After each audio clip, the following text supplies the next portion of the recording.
Okay, I think we can start the session now. So, hello everyone. I'm Neha, and on behalf of Panashi's team, I welcome you all to the seminar series on girls' education. And this is the fifth seminar in the series. And today is a special talk because we have with us a doctor, an expert to whom you can ask your questions and discuss. So I will briefly give you the introduction as well as how we are going to take the session. I'll be the moderator of the session. And after this introduction, I will hand over the session to our expert. And then I will call out the names of the girls who already have their questions ready. And you can freely talk to her and discuss whatever you want to know. To make yourself feel comfortable with the doctor, I will request you that when you are speaking, please introduce yourself to her and then you can ask your question. Also, if you can switch on the camera, it'll be very useful for every one of us to interact. And please ask anything without any hesitation. If you have any questions during the sessions which is not answered, you can leave a message in the chat and we will try to take up the question depending on the availability of our expert. Also, please, language is not a barrier for us. So in any language, if you want to talk, you can try. Without further ado, let me introduce our expert for today's session discussion. So I welcome Dr. Kaushal Chandawar. She's a consultant gynecologist and medical director at Sanjeevani Hospital in Udaipur, Rajasthan. Although she's trained in ultrasonography, infertility, and laparoscopic surgery from FOGSI recognized training centers, I see that she has participated in many state, national, international conferences and organized many workshops against female feticides, awareness campaigns for cervical cancer, and menopausal health. Then she's first certified menopause practitioner in Rajasthan and founder president of Udaipur Menopause Society, former senior advisor of Udaipur OBGY Society, past vice president of Udaipur OBGY Society. Then she has been executive member of FOGSI Medical Disorders in Pregnancy Committee. Then founder secretary of Udaipur IMS, founder life member of I think you are life member of many societies and organizations. So life members of let's finish it here only. We should start. Okay. So without further ado, I will hand over the session to you and just call out the name of the girls so that they can interact with you. So first question is from Srishti. So Srishti, please go ahead.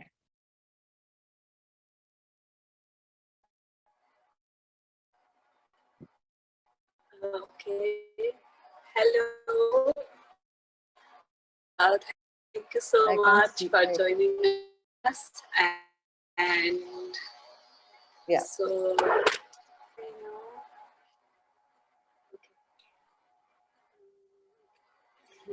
Yes, Srishti, you can continue. We can see you. Yeah. Yeah. So my question is, recently, I have started using the menstrual cup. So I felt so easy, and then I talked to my women's circle, from my friends, juniors, and all seniors, and everyone. And then I was recommending them, and I thought maybe they will appreciate, but instead, there are so many questions, and how using menstrual cup will affect, about virginity issues and explanation about why we should not use, and they are suggesting me not to use. Even you don't use, why you suggesting me this kind of thing? So the problem I found was they don't care how, about the fact to be at ease, but they have so much of concern on the hymen layer. So I would like to know how virginity is explained or defined medically, and how should we perceive it. And do the hymen layer really have such a big role in virginity stories? So I want to know all about this. And I have second question. Maybe after this we can go for that. Yeah, sure. Let me answer your first question. See, the virginity is not a medical term. It's a socio-cultural term which has been coined. So we don't define it anywhere in our curriculum. We don't even study, we don't even read about it. So it's not at all important for a medical professional to define it. It's a cultural, socio-cultural term which has been coined. And it means different in different societies, different in different settings. So I don't know how to define the virginity. It's a very, very vague term. Yes, of course.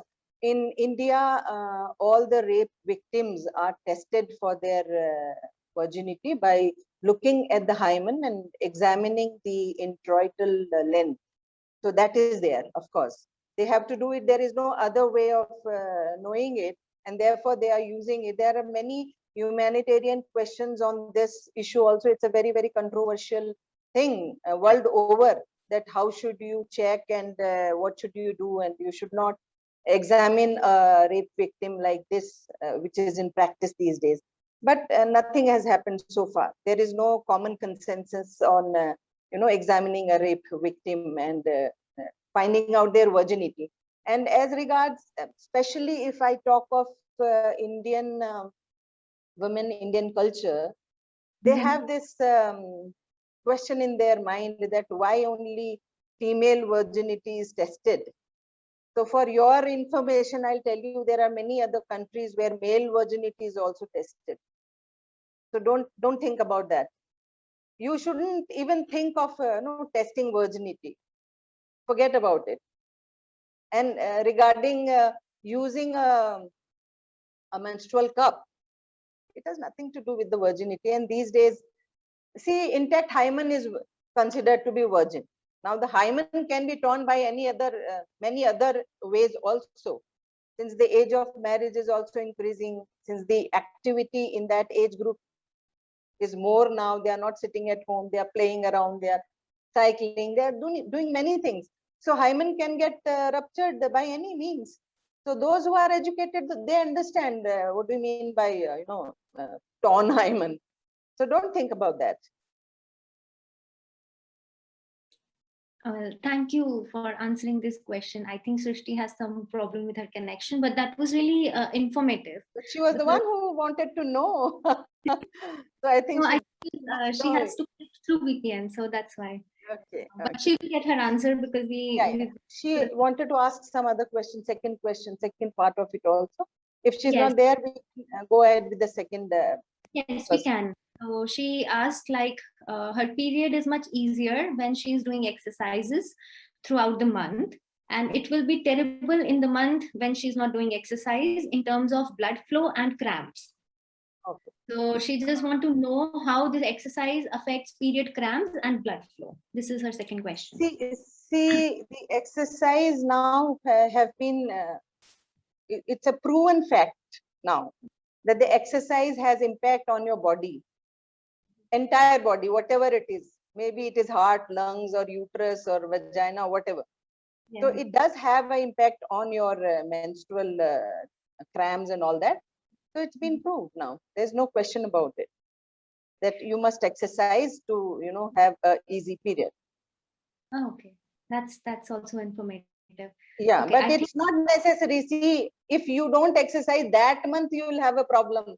And the month you exercise, you don't month for 10 months and you only exercise for 2 months, and then you will be okay 2 months and 10 months. It's nothing like that. It's not a mathematics.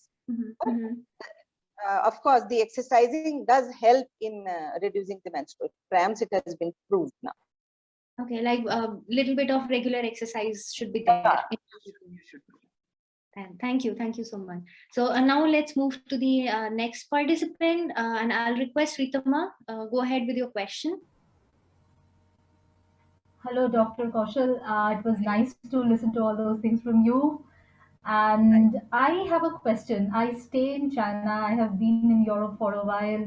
I have many friends from on like the east and the west. So there is a big difference in regarding the use of painkiller during periods. So all my Western friends, they are very used to taking painkillers, but in the East, even in India, we do not use painkillers. And basically, my from my family, my mom always used to say, "Okay, don't take painkillers." So what's the issue here? Is it like The okay to take Indians, painkillers and it is just a taboo thing? it's nothing like taboo. The Indian women are very tolerant, and therefore they don't want to use the analgesics as Uh-huh. compared to their Western counterparts. Therefore, they do. Of course, see, any painkiller that does have a side effect. It's not devoid of side effects. They do have side effects. And it's nothing like tabooing. It's nothing like you must use. It depends. It depends how tolerant you are, how bad is your menstrual pain, how it affects your quality of life, what are you doing. So all those needs to be considered while opting for the painkillers. Before that, you have many other things which can relieve your pain, and it's been evidence-based now that hot fermentation is one, good nutrition is another, exercising is another. So you must try those things first, and then, of course, if you are not relieved, you should take painkillers. And even when you are taking painkillers and it is not relieved, then you have to go for an investigation. Of course, there must be some problem with your pelvic organs. It's Okay. not a Thank you primary so. dysmenorrhea. Okay. It's Okay. known as dysmenorrhea, painful cramps, painful periods. So you have to go for the investigations. Okay. Okay. Thank you so much. Yeah, thank you for the answer. Now, next, I would request Sarah. Can you please go ahead with your question?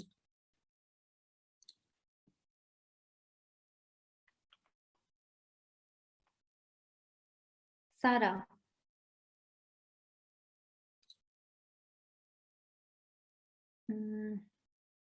Sarah, are you here?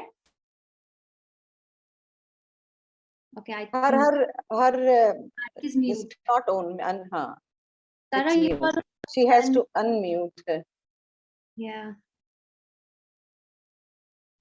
If somebody can call and tell her that she has to unmute, then only she'll be able to do Okay. it. Meanwhile, I can go ahead with the Can next go question. ahead with the next. Yeah. So this question is from Koshin. She says like she has always had most painful periods, and she's not able to do anything, not even to get up, and she has clotting issues, and there are huge clots.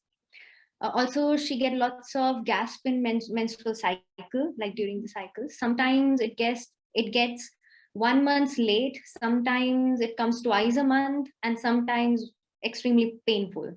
So she just want to know if this is normal and why it happens. This is not normal. Why should it be normal? The normal is that you should have your normal period in a month, and you should bleed for only 3-4 days, and it should be average bleeding. It should be painless. That is normal. Other than that is not normal. So it's not normal. Now, why it happens is a big question, and at times there is no cause for that, and that is known as primary dysmenorrhea. We classify medically, we classify painful periods. It is known as dysmenorrhea, and we classify them into two groups. One is primary, and the other is secondary. The primary is when there is no cause, there is no organ problem. There's nothing you can find out, and still you have pain. So that is primary. So the cause is not known in that case. Of course, on a cellular level, there are some prostaglandin working there, but majorly you can't say why it is happening. So if it happens, it is not normal. Okay. And if she bleeds irregularly, she bleeds more. That was her problem, no? She says like sometimes it skips Yeah. 1 month, sometimes it comes Yeah. twice a month. So it's irregular cycles, no? It's irregular period rhythm. So that is basically what has been now proved is that a lot of stress, kind of psychological factors work on that, and therefore they become irregular sometimes. Otherwise, they are regular.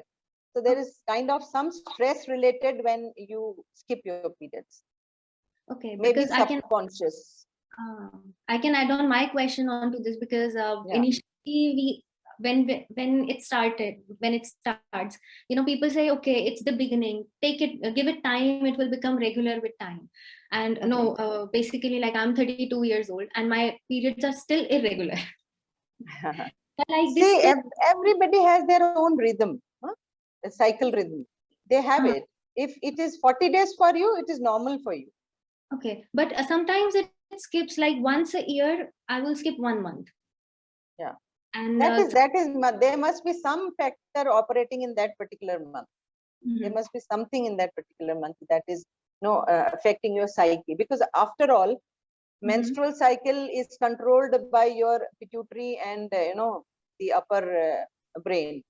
Mhm. So if it is upset somehow or the other, it will upset the entire thing. So it upsets the menstrual cycle also. Mhm. That's it. Okay. Thank you for clarifying it, because I have always been, worried about it. Don't worry, nothing I like that. see Sarah is here again. So, Sarah, you can go ahead with your question. Okay, are you able to see me? Because I don't know why I Yes. have problems with Zoom audio and video, so sorry. Okay, no, my question was related to the pain, to the dysmenorrhea, because I'm that one that takes routinely every time these drugs, so anti-inflammatory, basically ibuprofen. And but because basically I know that dysmenorrhea is related to also some pathologies. So if you have polycystic ovary, or also some other issues like endometriosis. Because in my case, for example, in my family, I know that my mother had this kind of endometriosis and still less discussed. So I want to know something about this one. Yeah, Sarah. So see, you don't have to think that much. Don't think about endometriosis and all that thing. The more you'll think, sometimes, ignorance is the best thing. Yes. So I have already narrated to Neha earlier, when you were probably not there, that the dysmenorrhea is two types of dysmenorrhea. One is primary and other is secondary. So the primary doesn't have any cause. What you are saying, that there are some pathological things associated with the dysmenorrhea, then it becomes the secondary dysmenorrhea. And it generally, when you start menstruating, you don't have that dysmenorrhea. It is the primary dysmenorrhea that you have at a younger age. You have normal periods, no painful periods initially, and then you start having the pain. Then it can be a secondary dysmenorrhea rather than the primary dysmenorrhea. So there are a number of causes for dysmenorrhea, secondary dysmenorrhea. As you have already said, that one is endometriosis. Of course, it is devastating. It is an inflammatory process.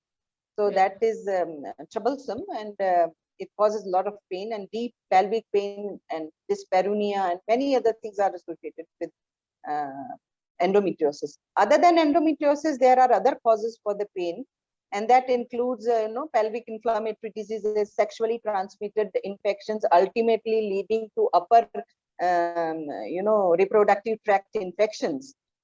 That can also cause dysmenorrhea, other than the endometriosis.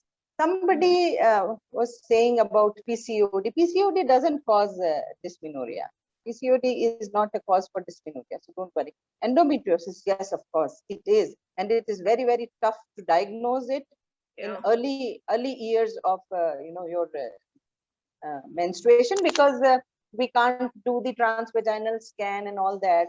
We can't do that. And doing an invasive procedure for a girl of maybe 18, 20 years is generally not recommended. So we always treat them conservatively and hit and trial, and then we see if the pain is not going by any means, and we have tried all our level best things, and you are still not relieved of your pain, then we think of course, endometriosis.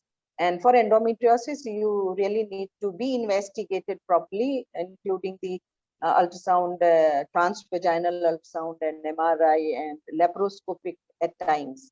So you need to go for those investigations. If you are not relieved, you are not even relieved by, if you are relieved by hormones, then it is presumed that it was an endometriosis. Okay. So it's Thanks. difficult to diagnose mild cases of endometriosis. Of course, chocolate cyst nobody can miss, but if it is a initial stages of endometriosis, it is difficult to diagnose. So we only presumptively think that if it is relieved by OCPs, the pills, the hormones, then probably it was endometriosis. But it can be also genetic, because I'm always thinking about this thing. Because It can, yes. It can be, but not always, not always. If you have endometriosis, your daughter will always have it. It's nothing like that. The genetic counselors can exactly tell you the incidence, how it is given in the family, what is the incidence, and how many patients. So all the gynec problems, the cancer especially, have genetic origin in them. They are hereditary. Okay. Thanks. My pleasure. Any more questions, Sarah? Maybe no, about the treatments, because basically for the pain I take painkillers. I think that is fine. A painkiller time to time is not a big issue. So no, it should be fine. Sorry? Okay. No, about Yeah, the yeah. treatment. I mean, like she already explained, like taking a painkiller is not a big issue. It shouldn't be considered as any Taboo. It's not a taboo, but of course, you should always avoid taking painkillers if it is not required. So, But- and then if you are not relieved with your dysmenorrhea by taking the painkillers, then of course hormones are required, and then you will have relief, and then it is proved that yes, it was endometriosis. But I can share my experience because I don't take painkillers. Like as you said, like Indian mother, more Tolerant. So my mother, They are tolerant. Yes. So she always used to say me, don't take painkiller unless and until it is really required. So what she used to give me, like if I'm in extreme pain, she used to ask me to take a Pantocid. And it really helps. Pantocid. Yes. Pantocid is a for gastritis. So it can't relieve the pain of dysmenorrhea. It cannot. It's all psyche. It's working on the psyche then. The Pantocid relieves the pain. It works on your psyche. Yeah. Okay. But it relieves, the gastritis and yeah, of course. That it's for this only, gastritis, it will relieve. But gastritis has nothing to do with the endometriotic dysmenorrhea. Right. It has nothing to do, but like for some placebo effect. The placebo effect. It still works. Okay, so then if Sarah doesn't have any more questions. No, we have one more question maybe, but I didn't write in there. Because yes, go ahead. Some, I don't know when, anyways, in my life I did some ecography, and the doctor told me, okay, you have these cysts in the ovaries, but these are not polycystic. This is polyfollicular. I think that it depends on the dimension of this. Yes. But so I don't take hormonal treatment because I'm fine with period. I don't have a regular period, so it should be fine also because of I have this cysts or not. See, these are not, Sarah, these are not called cysts. There is a criteria to diagnose a ovarian cyst by doing ultrasound. As your doctor rightly said, that these are not the polycystic ovaries. These are not the cysts. They are follicles, Yeah. You have germ cells in your ovaries. Every girl child is born with a set number of germ cells. Every month, some of them grow, and we call it a follicle. So they grow, they mature, they rupture, and then you ovulate, and then they disappear. So every woman has some kind of follicles in their ovary at a particular time of their menstrual cycle, and those are not called as cysts. Cyst has to be more than 10 centimeter. If any follicle which is more than 10 centimeter in size, centimeter, mind you, it is not millimeters, it is centimeters. So if it is more than 10 centimeter, then it is a pathological cyst. Otherwise, these are all physiological. So you don't have to worry about. Polycystic is absolutely a different thing. Polycystic ovarian disease, PCOD, you call it. Many girls now read about PCOD and worried about PCOD, and PCOD has become very common these days also. But I tell you, PCOD has nothing to do with the cystic ovaries. They are not cystic. There is no cyst. Surprisingly, it is contradictory that we call it a polycystic ovarian disease, PCOD, but it is not polycystic. There is no cyst in the ovary. There are only follicles. Okay. So PCOD has nothing to do with the cyst. Okay, thanks. Okay, and that's it. Anyone else? Any other question, Neha? I think there is a next question is from Arpita.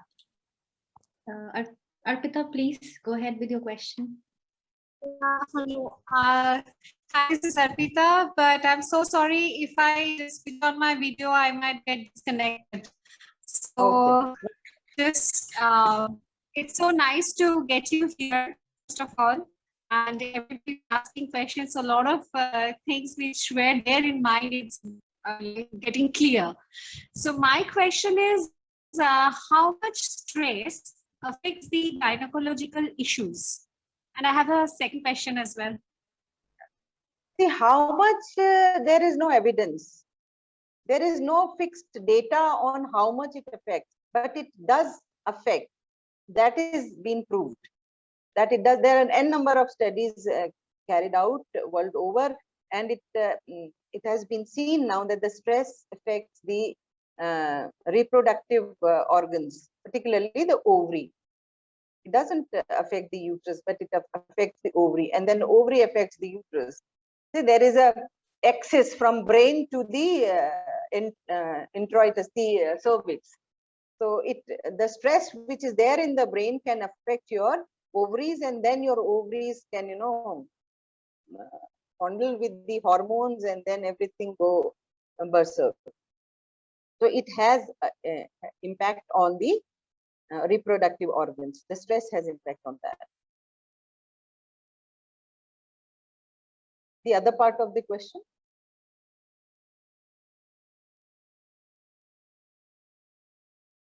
Arpita, you can ask the second question. I hope the first one is answered.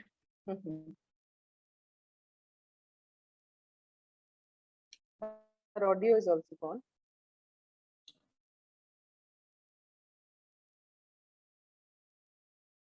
Me now? Yeah. Yeah. So another thing is, suppose this PCOD things which actually happen brings out a lot of mood swing or emotional or hormonal disbalances. So is it like that if hysterectomy happens, if PCOD, I mean all these ovary related things are gone, then a person can have a better life? Oh, I mean, my is God. it like that? Because a lot of No. Why are you relating the PCOD with hysterectomy? Hysterectomy is never done for PCOD, my dear. PCOD is a young age disease, and hysterectomy is an old age surgery. So don't relate it with the PCOD. PCOD never, calls for a hysterectomy. No.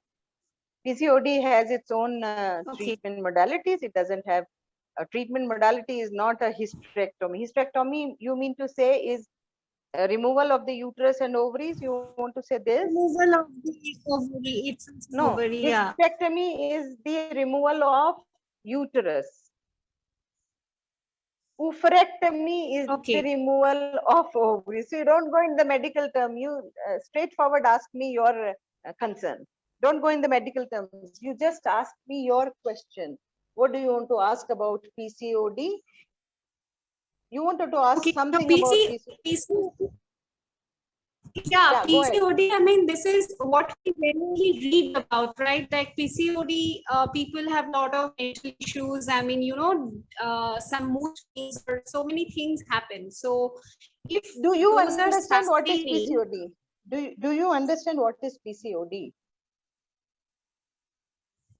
Right now, I am getting into it, I guess, after the discussion. But I'm just thinking about it, that how much things can go beyond. I mean, for the gynecological. There is no voice. She's No, left. Arpita left. yeah, we She logged out. Mistakenly, maybe. yeah, I think they have the VPN issues sometimes. Yeah. Okay, I think when Anyway, we I'll ask her whenever she comes back. Someone else, if wants to ask. we can switch back to her. So next question is from Varsha. So Varsha, please go ahead. Hello, hello. My name is Varsha. I am married, 32 years old. My marriage has been 5 years, and I have a 4-year-old son. In 2019 November, I had an abortion, and after that, my periods they resumed back to normal in around 2 months. But the thing is that the blood flow is very less, and it lasts only for 3 days. Not even for 3 days, in fact, from that time onwards. So, is it normal? Yeah, Or it is does not it have normal. any? No, it's not normal. See, if your blood flow has gone down after abortion, in abortion you got the DNC done, whatever surgical procedure to be done, you got that done. Yeah, the surgical The procedure. curettage, Yeah. you got it done. Yeah, the surgical procedure was done. It was removed by the surgery. Fine. See, after abortion, if the bleeding is less, there are 2 reasons which comes in our mind as a doctor. One is the thyroid, because thyroid issues are common after abortions. Okay. And the second is, if you got the surgical procedure for your abortion, then there was probably a little more curettage was done.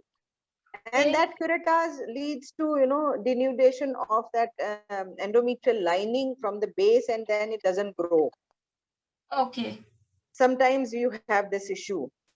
Okay. It's a blind procedure, and I'm not blaming anybody for that. Your doctor must have done the best for you. And even I can do I can also do such things because you don't see inside. You just, curate it blindly, and you don't know where you are doing it. So sometimes, unfortunately, when the doctor is also unfortunate and unlucky, and the patient is also unlucky, the curettage is little excessive. And when it is excessive, the baseline, the basal endometrial tissue is lost. And when the basal endometrial tissue is lost, you understand it by, kind of a root and the tree, the plant. When the root is lost, the plant can't grow again. Okay. So then it is grown less, and therefore it is shed less. But if you are having your periods, it doesn't interfere with the pregnancy. It doesn't interfere much. Yeah. Okay. And regarding this thyroid issue, I've been diagnosed with hypothyroidism 6 months back, I guess. Yeah. So and I'm taking medicine for that. So I think. So you have to remain euthyroid by taking these medications, the thyroxine.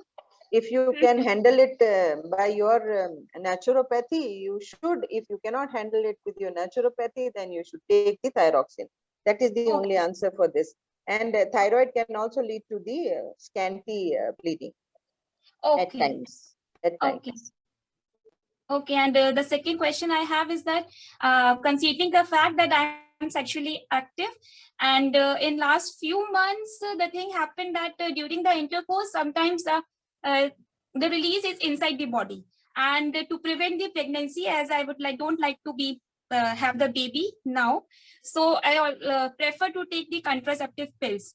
And it has been happened 3 times. The emergency contraceptive. Yes. Varsha, the emergency contraceptive pills are only meant for emergency situations, and emergency situations don't arise 3 times a month. Actually, the voice is low. I cannot hear you clearly. You cannot hear me? I don't know. Okay. No. What I don't know can I do? what's the problem. Hello? Yeah, I think Can it's better you? now. Can you? Yes. Now it's Can better. you hear? Okay. Yeah. See, the emergency contraceptive pills are meant for emergency. Okay. Fine. And emergency don't happen three times a month. So don't take them. Not 3 times a month. Don't take them that's like true, this. Not 3 times a month, but in last few months it happens 2 to 3 times, and I took No, those no, pills. no, no, no, no. That is only for once in a blue moon. You can take it when it is unprotected intercourse. It is meant for unprotected intercourse accidentally, not deliberately, Okay. mind you. And So these okay. pills are hormonal pills. You will Mhm. disturb your hormonal milieu inside, Yeah, taking so them I think it. off and on. Yeah. So I think So it don't can take. also be concerned with the conceiving the second baby if I plan in No, no, future. no, no, no, no, no, no, no, nothing like that. It doesn't Okay. have a permanent impact on your reproductive system, but Okay. of course it can disturb your cycle pattern. Okay. Got it. Okay. Fine. Okay. Okay. Thank you. Thank you so much. My Thank you. pleasure. Okay, thank you, Varsha, for your questions. Next question is from Amrita. So, Amrita, can you? Hello. Sorry for the video. I'm traveling, so I think I won't be able to switch on the video. Fine. But my question is, It's always a treat to look at the faces of young girls, but it's okay if you I don't am want extremely to. sorry for this inconvenience. okay. It's because of my No, life. it's Now I it's really have to okay. travel. And but thank you for doing this session. It really means a lot to all of us. My My pleasure. question is actually related to like if someone has a family history like of cancer, like they've already seen like their mother and like other people in that Family history generation of already. cancer, yes. If there is and multiple, it's not one, like not only like technically if my mother had hysterectomy at a very young age because of the cancer in her uterus cell lining. Eventually she also had a problem of cyst formation in her ovary, and that also had to be removed, like from her fallopian tube, ovaries and uterus had to be removed, and at a very young age. So she's been on hormonal medicine. But the thing is that my question is that do we also have to keep a check and tab on that? Is there Of any course. specific test? Of And course, yes. Of and course, one more yes. simultaneous question according for that also, like, is it some test that you have to do it every 10 years? As I'm post 30 now, after every 10 years, do I keep a tab on it, or it's like a one-time lifetime test? I do it and it's not there. What exactly the cancer type in your mother's case? What was the cancer? Endometrial cancer or a cervical cancer? What She had kind of endometrial cancer? on a lining Endometrial of the cancer. inside. Yes, she had Okay, endometrial fine. on the lining, and it was quite fast stretch. And at the age of 25, actually, she had to get her hysterectomy done. And yeah, it was a very young age, and it was. 25? Yes, I come I from a wonder. different background, so yeah, she got the she got the best treatment possible, and somehow yeah, she's doing fine now with a lot of hormonal medicines and stuff. So yeah, So of course, there are these are the cancers. The ovarian cancer is the most common familial cancer in women cancers, and of course uterine cancer, also endometrial cancer, also have a genetic predisposition, not exactly known so far, but it has been stated. Even the cervical cancer has been stated that it can run in the family, not exactly that the mother had endometrial cancer, you will have it. It's nothing like that. Yeah. But still, you have to be careful because it was a first degree relative. It was an early cancer. So one has to be very, very careful. And being Any test you would careful, suggest? I mean to say, is there is no test for the endometrial cancer as such, but you can go for a liquid-based cytology, the PAP screening, you call it, for cervical cancer. It at times can diagnose the endometrial cells also, which are coming from the endometrium, and then the ultrasound is only thing that you can go for. Otherwise, there is no screening test for endometrial cancer as such. Okay, if it is not endometrial, can it be can the offsprings, like literally your children or like anyone? Yeah, like, can have any kind of cancer. Yeah, cancer are interrelated. They are yeah, interrelated. that's what I was One kind, maybe not even gynecological, some other cancer, maybe lung cancer, maybe some skin cancer, Fair maybe some enough. other cancer. They run in family. So one has to be very, very careful. If the first degree relative had a cancer which was very virulent and which was diagnosed at an early age, then there are a lot of chances, One has to be careful. That's it. And careful means what? You have to go for your screening tests if Oh. available for a particular cancer. If it Okay. is not available for a particular cancer, then of course ultrasound and PAPS Oh, pap smear, will yeah. help. Yeah. And how many times would you suggest? Like, is it every 10 years should I go for check, or once in a lifetime and it's done? Like, Which test? Which like test you pap are smear, talking? pap Pap smear, or smear. any other? See, Like, there are guidelines by the authorities world over. okay. Different Okay. countries have different guidelines. Okay. Indians also have now put their own guidelines. They were earlier we were following the ACOG and WHO and all that. Now the FOXI has recommended their own guidelines for Indian population for Okay. the pap smear, because cervical cancer is the most common cancer in India. India Yes. contributes highest in the cervical cancer burden globally.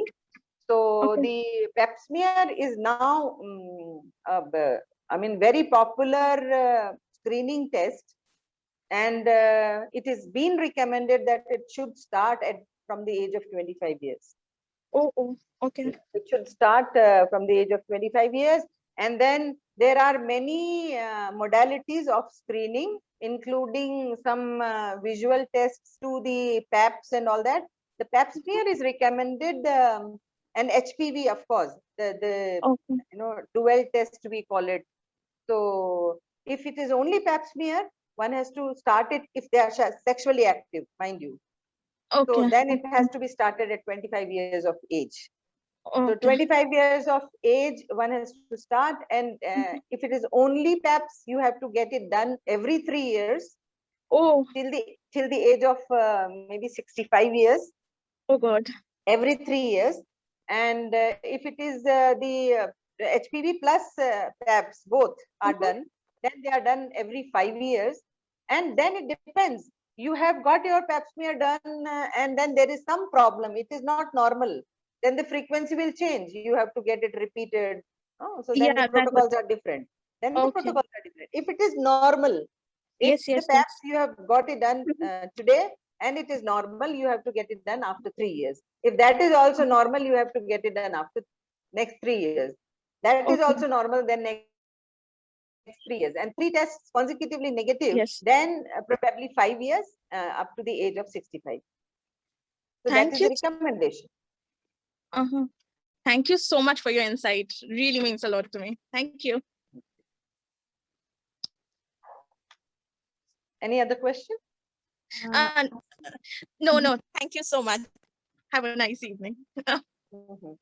No, I'm expecting some good questions for cervical cancer, because that is my topic of interest, and the thing is, nobody is more asking. Than cervical cancer, it's like my personal life kind of. So I didn't get myself checked as of yet, till date. Yeah, but yeah, my closely related, as you already know, like my mom has experience. So yeah. Fine. Thank you. Okay, I think next question is from Neha Sharma. So Neha, can you? Yes. Hello, ma'am. My name is Neha Sharma. Hello. My question is, if there is a lot of pain at the time of period, can we take medicine? I think I've already answered this question, but Neha, if you were not there, then her video is also not visible. She's also not visible. Anyway, you can take painkillers. There is no doubt about it. If the pain is, affecting your quality of life. Yes, Neha. If the pain is reducing your quality of life, if you are, परेशान हैं बिल्कुल बहुत ज़्यादा दर्द से, you can take the painkillers. There is no contraindication for that. But before taking painkillers, you should try many other things I have already narrated, like hot fomentation, the hot water bottle or bag you can use for the lower abdomen and the back. And, nutritional support, lot of hydration, lot of fluid during the periods. The exercising I have already mentioned. So if they are not working, then you have to take painkillers. Okay. Otherwise, thank not. you. Okay. Thank you for the questions, and I will ask if anyone else has a question. We can take one or two questions more from the audience.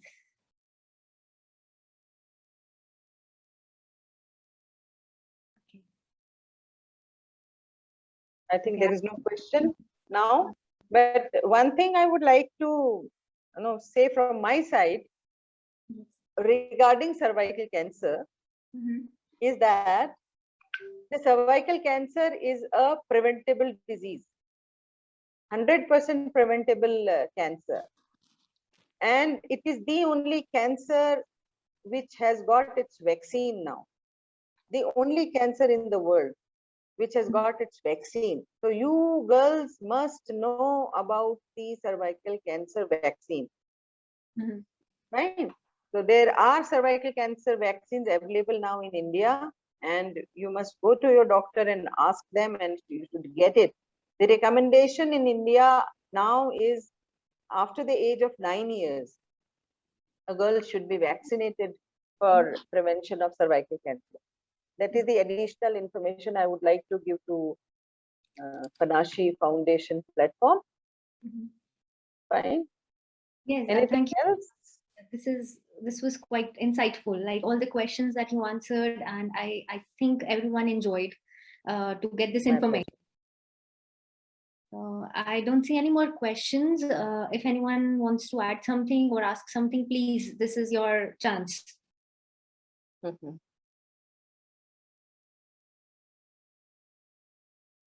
No, I don't see any questions yet. So, okay, I hope if there is any more question, we can see later, maybe. Thank you so much for joining us. It was really a pleasure. We all had a lot of like queries, because sometimes we don't even know that we should, go and ask an expert. So thank you so much. Like, for example, cervical cancer awareness thing, I was not aware of it, that we should. That's beyond my imagination. You should also spread this information to your circle as much as you can, because this really means a lot. If somebody knows about the vaccine and they take a vaccine, and if the cervical cancer can be prevented for someone, nothing like it. Yes, for sure. I will spread the message as much as I can. So thank you so much for your time. My pleasure. Thank you. Okay. Have a nice evening.